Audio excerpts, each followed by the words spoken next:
Donna and Kevin, a few months ago, you might remember the COVID situation at Conway Regional actually got better, and they were able to close one of their COVID floors. But unfortunately, that floor is open again. And what was a step forward just now feels like 2 steps back. At the height of the pandemic in 2020, there were about 43 COVID-19 patients behind these doors. But then things got better and one COVID floor sat empty.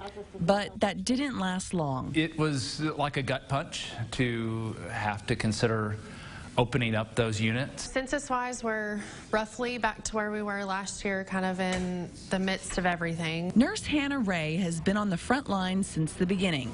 She says what's different this go around is the ages of the patients they're treating. The average age, younger than 60. That affects us mentally and emotionally a little bit different than it did last year, because these patients that I'm treating now are taking care of now are closer to my age. Since June 1st, 88% of Conway Regional's COVID patients were not vaccinated. While this is our calling, this is what we are made to do, it's still a challenge, and it's still something that wears on people, particularly when you know that this is preventable by getting a vaccine. All COVID units open again, and they've had to expand care into their rehab hospital. And that's probably the most gut-wrenching part of this. These are all things that we could easily prevent if we as a community came together and did the right thing. Nurses like Hannah are encouraging everyone to get the vaccine, and meanwhile, still willing and ready to serve.